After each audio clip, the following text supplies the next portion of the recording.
कुछ लोगों को लगता है हमारा पाठशाला, यही बपौती से बाहर निकलिए। किसी की बपौती नहीं है ये सत्ता। देश के प्रधानमंत्री आदरणीय नरेंद्र मोदी जी चाहते हैं देश विकसित हो और बिहार के नेता, हम लोगों के नेता नीतीश कुमार जी चाहते हैं बिहार समृद्ध हो। इस पर काम हमको करना। अब ये बोल रहे हैं कि 3 बार आपका शब्द बदल गया। अरे भाई, मैं 6ठी बार मंत्री के दर्जे में हूं, मुख्यमंत्री हूं। 1999 में पहली बार मंत्री बना, 27 साल हो गए। मेरी तो राजनीति उत्पत्ति हुई है, मैं बता रहा हूं इस सदन के अंदर। नीतीश कुमार जी को मुख्यमंत्री बनाना था। 94 में समता पार्टी का निर्माण हुआ। मेरे पिताजी संस्थापक सदस्यों में से एक हुए। और महिलाओं के तरफ कोई भी गलत नजर उठाता है उसको पताल से भी निकालने का काम हमारी पुलिस करेगी सर। आप देखिए किशनगंज जो हमारा टेल पॉइंट, वहां भी एयरपोर्ट की कल्पना की जाए। पूर्णिया एयरपोर्ट चालू हो गया, फारबिसगंज में एयरपोर्ट की कल्पना की जा रही है। हम लोग सभी प्रखंडों में एक डिग्री कॉलेज खोलेंगे। जो 208 डिग्री कॉलेज बिहार सरकार ने तय कर दिया है।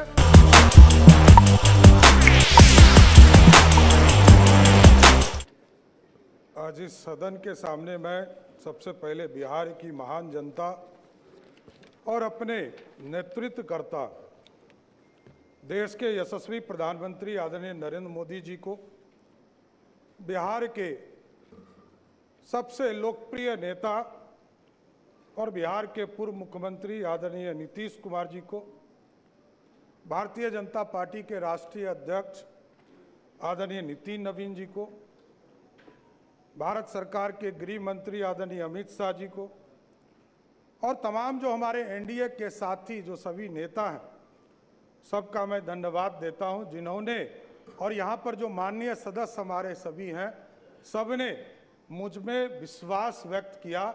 इसके लिए मैं सबको धन्यवाद देता हूं। महोदय, आप जानते हैं कि पिछले 20 वर्षों से अधिक समय से बिहार में एनडीए की सरकार चल रही है और एनडीए की सरकार ने लगातार किसानों की चिंता की, मजदूरों की चिंता की, गरीबों की चिंता की और सबसे अधिक बिहार में सुशासन स्थापित करने का काम नीतीश कुमार जी के नेतृत्व में होता रहा। साथियों, जिस तरह सरकारी नौकरियों की बहार आई बिहार में महिलाओं के जीवन के उत्थान करने का काम किया गया। हमारी जो छोटी छोटी बहनें हैं, साइकिल योजना चलाकर उसको स्कूल तक पहुंचाने का काम किया गया।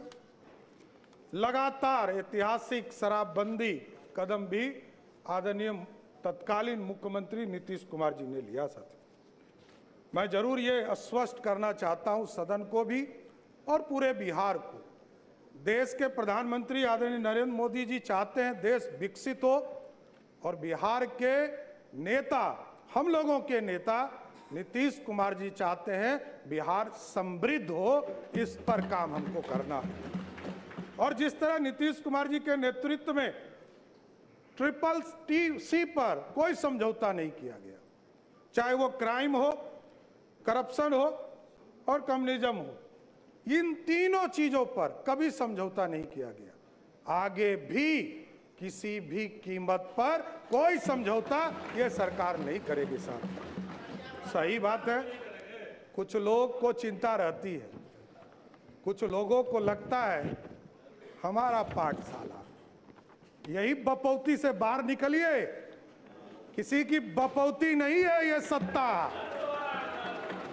ये जो मुख्यमंत्री का पद है ये 14 करोड़ बिहारियों का आशीर्वाद है, इसलिए आज मैं बैठा हूं। नीतीश कुमार जी का, नरेंद्र मोदी जी का, नितिन नवीन जी का, चिराग पासवान जी का, उपेंद्र कुशवाहा जी का, जीतन राम मांझी जी का, सबका आशीर्वाद है, तब तो यहां बैठा हूं। कौन गलतफहमी में है? कौन कहता है किसको बनाया? कहां से गलतफहमी हो गई आपको? अरे मेरी तो राजनीति उत्पत्ति हुई है, मैं बता रहा हूं इस सदन के अंदर। नीतीश कुमार जी को मुख्यमंत्री बनाना था। 94 में समता पार्टी का निर्माण हुआ, मेरे पिताजी संस्थापक सदस्यों में से एक हुए। 1995 में सदस्य बनकर आए और लालू यादव जी ने मुझको जेल में डाला। मैं ही नहीं, मेरे 22 परिवार के सदस्यों को जबरदस्ती जेल में भेजा।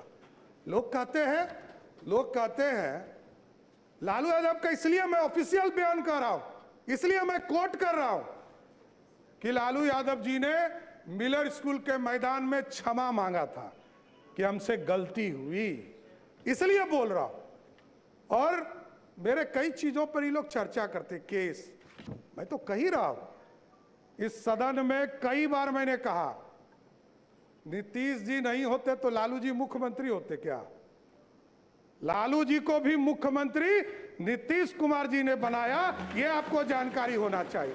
यहां बैठे वरिष्ठ साथी, इन लोगों से मिलिएगा, आपको पता चल जाएगा। और कोई किसी के पाठशाला से नहीं होता है। मैं तो कहा कि मेरी राजनीति में लालू यादव जी का अत्याचार नहीं होता तो मैं बिहार का मुख्यमंत्री नहीं बन पाता, नहीं तो जेल नहीं जाता, ना इस राजनीति में आता, मैं तो दूसरे रास्ते में चला जाता। में मत रहिए, हमको पता है आप जो समझा रहे हैं ना, कोई किसी का पाठशाला नहीं है, ये लोकतंत्र है।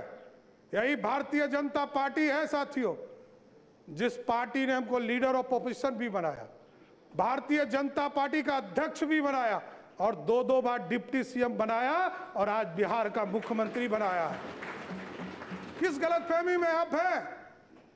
सबको, पूरी पार्टी एक है, कोई गलतफहमी में मत रहिएगा। न्यूज चलाने वाले चलाते रहेंगे, आप कंफ्यूजन में रहिएगा। हम सब एक हैं और पूरा एनडीए कुनबा एक साथ मिलकर सिर्फ और सिर्फ बिहार के विकास का काम करने का काम करेगा सब। और हम लोग को पता है, कई लोग कहते हैं, बहुत चर्चा चल रही है, मैंने देखा सोशल मीडिया, नए नए मीडिया के रूप आए हैं, मैं खुद भी नहीं समझ पाता हूं। मैं यदि माइनर होता 1995 में तो मेरे को जेल में रखता क्या? बाल सुधार गृह में रखता। 1995 में मैं जेल में रहा और ये सारे मामले कोई नया नहीं है।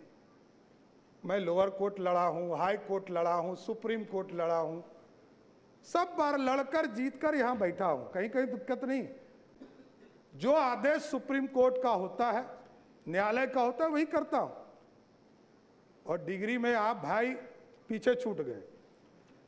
मैं तो यूजीसी हो या यूनिवर्सिटी का मान्यता हो, जब तक उसका प्रमाणित नहीं किया गया तब तक मैं एफिडेविट में अपना, और इसके लिए भी अब चर्चा होगी कि एफिडेविट हाफिडेविट आप कह रहे हैं।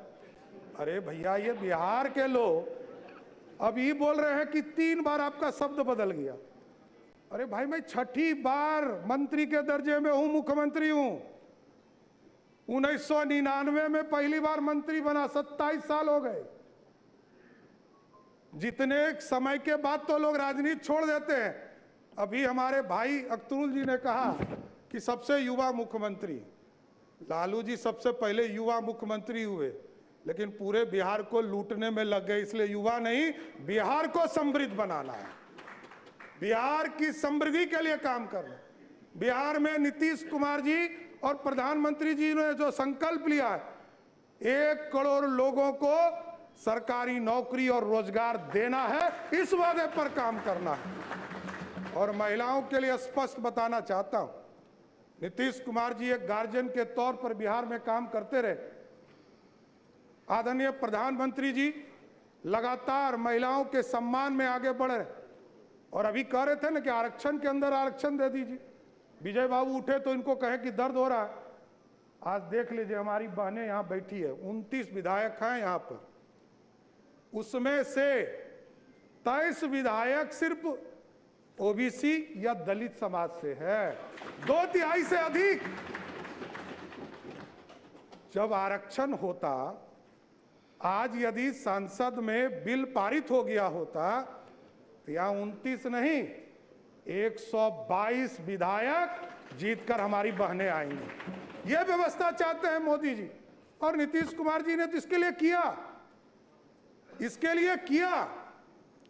2006 में जब कानून बना रहे थे पंचायती राज के अंतर्गत, तो 50% महिलाओं को आरक्षण दिया, और 50% महिलाओं को आरक्षण दिया तो आपको जानकर खुशी होगी कि आज के तारीख में नगर निकाय में और पंचायती राज में 59% महिलाएं चुनाव जीतकर आ रही है। मतलब 50 से 59 हो गया। इसलिए महिलाओं का सम्मान करना पड़ेगा, और मैं तो गारंटी देता हूं कि स्पष्ट तौर पर बिहार की पुलिस काम करेगी, और महिलाओं के तरफ कोई भी गलत नजर उठाता है तो उसको पताल से भी निकालने का काम हमारी पुलिस करेगी साथी। और बिहार में सुशासन, लगातार कई साथी हमारे काम करते रहे। यहाँ पर राजस्व में आपने देखा कई चीज़ों को 2011 में से लगातार लोक सेवाओं का अधिकार कानून लागू किया गया। बिहार भूमि पोर्टल शुरू किया गया, ई मोटेशन की सुविधा शुरू की गई। उसके बाद दिलीप जायसवाल जी आए, उन्होंने इसको आगे बढ़ाया, ई प्रबंधन को। विजय सिन्हा जी आए, उन्होंने ई मापी की व्यवस्था कराया। राजस्व न्यायालय में ई कोर्ट की व्यवस्था कराया। संजय सरावगी जी थे, इसको पूरा डिजिटल कराने का काम किया। लेकिन जरूर आश्वस्त करता हूं साथियों, आपने मौका दिया है 3 चीजों को, ब्लॉक, अंचल और थाना, इसको मेरा सीएमओ इसको पूर्ण रूप से देखेगा और बिहार की जनता को पूर्ण रूप से सारी सुविधा मिल सके, इसकी सुनिश्चित करने का काम किया जाए। इसलिए पूरे बिहार की चिंता लगातार आदरणीय नीतीश कुमार जी के नेतृत्व में होता रहा है। प्रति व्यक्ति को दुगना आय हो सके, इसकी चिंता करना है। तेजी से औद्योगिक विकास हो सके, इंडस्ट्री को आगे बढ़ा सके। और आपको जानकर खुशी होगी, लोग कहते हैं कि इन्वेस्टमेंट कहाँ है। मैं बताना चाहता हूँ, 2024 के 28 जनवरी को हम लोगों ने ओथ लिया आदरणीय मुख्यमंत्री नीतीश कुमार जी के साथ। मैं फाइनेंस डिपार्टमेंट में काम कर रहा था। हमें यह ज्ञात होते रहा कि कई चीजें बिहार की जनता को हम बता नहीं पाए, और आपको जानकर खुशी होगी कि पिछले 2 साल में बिहार में 1,36,000 करोड़ का प्राइवेट इन्वेस्टमेंट सिर्फ बिहार में कराने का काम किया गया। और इसको टारगेट लिया है हम लोगों ने कहा है कि अगले 1 साल में, जब 1 साल पूरा हो, तो बिहार की जनता को प्राइवेट इन्वेस्टमेंट के सेक्टर में लगभग 5 लाख करोड़ रुपए का इन्वेस्टमेंट सिर्फ बिहार में हो, इसकी चिंता करनी है। और ठीक है, तेजस्वी जी ने अच्छा कहा कि हम समर्थन करेंगे, अच्छे विषयों पर आएंगे, तो जरूर देखता हूं समर्थन मिले, बिहार की चिंता हो, यह जरूर हम लोग समर्थन चाहेंगे। मुख्यमंत्री जब थे नीतीश कुमार जी, मैं 3 यात्रा उनके साथ किया साथियों। प्रगति यात्रा, उसके बाद एनडीए के चुनाव के पहले हम लोग यात्रा में गए, आदरणीय नीतीश कुमार जी के साथ मैं यात्रा में रहा। और जब समृद्धि यात्रा, जब वो राज्यसभा के सदस्य के नॉमिनेशन कर लिया उन्होंने, और जब निर्वाचित भी हो गए, तो उन्होंने कहा कि बिहार की जनता के बीच में हम जाएंगे। उन्होंने आशीर्वाद दिया था, उसके बीच में जाकर, और तब उन्होंने कहना शुरू किया कि यही लोग बिहार देखेंगे। हम लोगों को कहा कि आप लोगों को बिहार देखना है, और मैं दिल्ली रहूंगा, दिल्ली से बिहार का हक बिहार को दिलाने का काम करूंगा सर। और नीतीश कुमार जी को कौन हटा सकता है? कोई गलतफहमी में मत रहिए। नीतीश कुमार जी को कभी कोई ना राजनीति से हटा सकते हैं, ना कोई दिल से हटा सकते, क्योंकि नीतीश कुमार जी इच्छा शक्ति वाले नेता हैं। हम लोग सोचते थे कि कैसे ये डिसीजन ले रहे हैं। मैं उनका सेकेंड नंबर था, मैं जान रहा था। पार्टी ने उस समय हमको नहीं कहा था कि हम मुख्यमंत्री होंगे। पार्टी ने जब निर्णय लिया तब मुझे पता चला। लेकिन वो जब कहते थे कि आप लोग को संभालना है बिहार, हम लोग को आश्चर्य लगता था कि जो व्यक्ति 20 साल से मुख्यमंत्री है, और लगभग 50 साल से राजनीति में, सार्वजनिक जीवन में जी रहे हैं। ये सत्ता छोड़ रहे हैं और कई बार यहाँ पर कई कैबिनेट के साथी हैं हमारे, आप पूछिएगा अकेले में, सबको लगता था जब वो लास्ट कैबिनेट कर रहे थे और कहे कि हम इस्तीफा देने जा रहे हैं, तो सबको लगा कि ये क्या हो रहा है। लेकिन ये नीतीश कुमार जी की इच्छा शक्ति थी कि आज सम्राट चौधरी बिहार का मुख्यमंत्री है, इससे मैं कभी डिफर नहीं करता हूं साथियों। इसलिए साथियों, लगातार बिहार के विकास के लिए ही काम करना है, हमारे पास कोई दूसरा काम नहीं है। बिहार के विकास की बिहार की समृद्धि के लिए काम करना, स्वास्थ्य व्यवस्था को और मजबूत करना है। कई लोगों ने काम किया इसके ऊपर, नीचे ब्लॉक से लेकर ब्लॉक, अनुमंडल, जिले में कैसे लोग वहां से ट्रांसफर करने की व्यवस्था को समाप्त करना है, वहीं लोग रहे, यहां आने की जरूरत नहीं है। यहां तो पीएमसीएच पूरे प्रदेश से रिसर्च के साथ साथ यहां पर इलाज करने का काम किया जाता है, लेकिन ऐसी व्यवस्था करनी है कि जिले में यदि कोई बीमार पड़े तो अगले 2-3 दिनों तक जिले में ही रहकर उसका इलाज हो सके। साथियों, यह व्यवस्था खड़ा करना। और अभी हम लोग जुलाई के माह में सभी प्रदेशों में, सभी प्रखंडों में यह निर्णय था हम लोगों का कि हम लोग जब चुनाव में जा रहे थे, एनडीए के घोषणा पत्र में हम लोगों ने तय किया था कि उस शिक्षा को बढ़ाने के लिए हम लोग सभी प्रखंडों में एक डिग्री कॉलेज खोलेंगे। जो 208 डिग्री कॉलेज बिहार सरकार ने तय कर दिया है और 1 जुलाई के बाद किसी दिन भी उसको चालू करने का काम बिहार की सरकार करेगी। किसानों के आय के लिए लगातार कृषि रोड मैप 1, 2, 3 लगातार इसकी बैठकें चलती रही। और आज मैं बताते हुए खुशी हो रहा है कि जिस बिहार में लोग पानी से डरते थे, लोग कोसी से डरते थे, अभी बीच के कालखंड में जब दिल्ली में सांसदों के लिए नया भवन बन रहा था तो मैंने एक नाम प्रस्ताव किया, कोसी। तो लोगों ने गूगल पे सर्च किया तो कहा कि ये तो अभिशाप है। हमने कहा कि अब अभिशाप नहीं है। इसलिए नहीं है कि जिस बिहार, उत्तर बिहार में बिहार के लिए कृषि योग्य जमीन 10 लाख हेक्टेयर जमीन था, आज उसी कोसी और कई नदियों को, इसके पानी को कंट्रोल करके आज लगभग 22 लाख हेक्टेयर जमीन कृषि योग्य हो गया, जो दुगना है। इसलिए अब कोसी अभिशाप नहीं है, कोसी को वरदान बनाना है और कोसी वरदान बन रहा है धीरे। और 2024 में आपने देखा कि अभी तक का सबसे अधिक पानी कोसी में नेपाल के तराई से आया और पूरी तरह बिहार में मात्र 156 गांव में जो रिवर साइड थे उसमें सिर्फ पानी आया।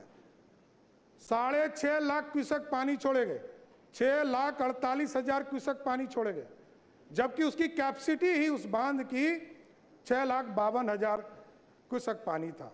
इसके बावजूद पूरा नॉर्थ बिहार बचा और बिहार ने देखा है 2008-9 में किस तरह पूरा कोसी समाप्त हो गया था, चाहे वो पूर्णिया का इलाका हो, उसमें पानी बाढ़ की स्थिति हो गई। इसलिए ये संरचना बदल रही है, लेकिन और इसको अच्छा करना है, क्योंकि वाटरवेज सबसे सस्ता है। 1 रुपया 30 पैसे के रेट से सबसे सस्ता वाटरवेज के माध्यम से ट्रांसपोर्टेशन है।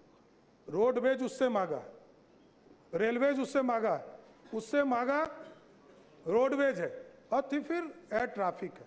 तो कई चीजें हैं जिसको करना है। और अभी तो आदरणीय प्रधानमंत्री जी और आदरणीय नीतीश कुमार जी के सहयोग से बिहार में आप देख रहे होंगे एयरपोर्ट लगातार बनाने का काम शुरू कर दिया। आप देखिए किशनगंज जो हमारा टेल पॉइंट है, वहाँ भी एयरपोर्ट की कल्पना की जा रही।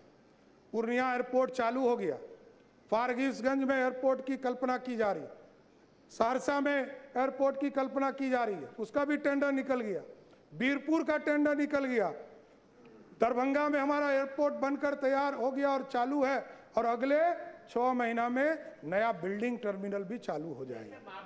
उसके बाद वो एयरपोर्ट बिना आसन की अनुमति के नेता प्रतिपक्ष बैठ मैं कृपया बैठिए। मैं तेजस्वी जी बिना मैं बताऊंगा। इस बिना पर भी आसन चर्चा करते होगी। खड़े रहूं। उस पर बिना भी आसन करते खड़े रहूं। उस पर भी उस पर भी चर्चा होगी, वो बताया जाए। अभी तो हर जिले में, अभी तो हमारी सरकार ने तय किया है, अभी तो हम लोगों ने तय किया है कि सभी जिले में एयरपोर्ट भी बनाएंगे और जहां एयरपोर्ट की आवश्यकता नहीं होगा वहां हेलीपोर्ट बनाने का काम सरकार करने का काम करेगी। उसी तरह राष्ट्रीय स्तर पर आदरणीय प्रधानमंत्री जी ने मखाना बोर्ड, खेलों के लिए पूरी नई पहचान बनाने का प्रदेश में मौका दिया है। इको टूरिज्म को हम बढ़ाने का काम कर रहे हैं और 11 टाउनशिप लगातार प्रयास किए जा रहे थे कि टाउनशिप बढ़े और नए टाउनशिप की कल्पना की जाए। इस बार पिछले कैबिनेट में मैं सभी साथी को धन्यवाद देता हूं और बिहार की जनता को धन्यवाद देता कि 11 टाउनशिप हम बनाने जा रहे हैं और सब ऐतिहासिक तौर पर जो हमारी विरासत है उसके नाम पर बनाया जा रहा है। पटना में पाटलिपुत्रा लगभग 60,000 एकड़ जमीन में उसको बनाने का काम किया जाएगा और जिसका नाम पाटलिपुत्रा होगा। साथियों, गया जी में जो टाउनशिप बनाया जाएगा उसका नाम मगध के नाम पर रखा गया क्योंकि इस देश का पहचान भी मगध के तौर पर। मुंगेर जिस धरती से मैं भी आता हूं उस इलाके को अंगराज कर्ण के तौर पर जाना जाता था और कहते थे लोग कि अंग प्रदेश है, उसको अंग के नाम से वहां टाउनशिप बनाने का काम। भागलपुर जहां ऐतिहासिक धरती है, जहां विक्रमशिला यूनिवर्सिटी होता था, वहां उसको विक्रमशिला के नाम से जाना जाए। पूर्णिया में माता पूरन देवी के नाम से पूर्णिया को ही नए टाउनशिप में बनाया जाएगा। उसी तरह जो सहरसा का इलाका है उस इलाके में कोसी के नाम पर वहां टाउनशिप बनाने का काम किया जाए और मां जानकी के नाम पर जो मिथिला जो धरती है जहां उनका जन्म स्थान जिस इलाके में माना जाता है उसको मां सीता के नाम पर, मिथिला के नाम पर जो राज्य था उसके नाम पर किया जाए। और जो नीतीश कुमार जी ने घोषणा किया था स्वयं, वो था सीतामढ़ी की पावन धरती पर जाकर जब मां सीता के जन्म स्थान पर भव्य मंदिर बनाने का काम शुरू किया गया तो कहा गया कि हम यहाँ सीतापुरम एक नया शहर बनाने का काम करेंगे। उसी तर्ज पर तिरहुत मुजफ्फरपुर में, सोनपुर के इलाका में हरिहर बाबा हैं, हरिहरनाथपुर बनाने का काम किया जाएगा और जो छपरा का इलाका है उसमें सारण जो पुराना कमिश्नरी माना जाता है, पुराना जिला माना जाता है, उसके नाम पर बनाने का काम किया जाए। इसलिए पूरी तरह अर्बन के भी सेक्टर में इसको आगे बढ़ाने का काम किया जाए। अभी महिलाओं की सुरक्षा की चिंता लगातार लोग करते रहे और हम लोगों ने तय किया था कि जो स्कूल में छुट्टी होती है, कॉलेज में, महिला कॉलेज में जब छुट्टी होती है तो उसके लिए एक सुरक्षा के मापदंड को आगे बढ़ाना है। कई घटनाएं सामने आई प्रकाश में, उसको देखते हुए हम लोगों ने निर्णय लिया कि अब सभी स्कूल और कॉलेज के सामने पुलिस दीदी पिंक स्कूटी के साथ खड़ी होंगी और पूरे प्रदेश में महिलाओं की सुरक्षा को बढ़ाने का काम किया है। इसलिए अभी हम लोगों ने जो पहली कैबिनेट थी उसमें कई फैसले लिए। उसमें हरिहरनाथ बाबा को भी, जिस तरह बाबा विश्वनाथ काशी में स्थापित है, प्रधानमंत्री जी ने जिस तरह कॉरिडोर बनाया उसी तर्ज पर हम लोग सोनपुर में भी हरिहर बाबा नाथ के नाम पर कॉरिडोर बनाने का काम करेंगे जो लगभग 680 करोड़ का कॉरिडोर होगा और उनके आशीर्वाद से पूरा बिहार और समृद्ध हो इसकी कामना भी करते रहेंगे। कई चीज़ों की लगातार माननीय विधायकों के द्वारा चिंता रहती थी कि जो रोड एक्सीडेंट होते थे उसको इंश्योरेंस सेक्टर में जाना पड़ता था। हम लोगों ने तय किया, आदरणीय वित्त मंत्री जी, आदरणीय विजय बाबू, सब लोगों ने इसको तय किया कि अब जो रोड एक्सीडेंट होंगे उसमें इंश्योरेंस का भी पैसा 4 लाख मिलेगा और सरकार भी अपने स्तर से उसको 4 लाख रुपया घटना के बाद देने का काम करेगी। इसी तर्ज पर कई चीजें हैं जिसको लगातार आपके समर्थन की जरूरत है और आप लोग लगातार समर्थन करते रहिए। ये जरूर आश्वस्त करता हूं कि कई सेक्टर हैं जिसमें काम करने की जरूरत और भी है।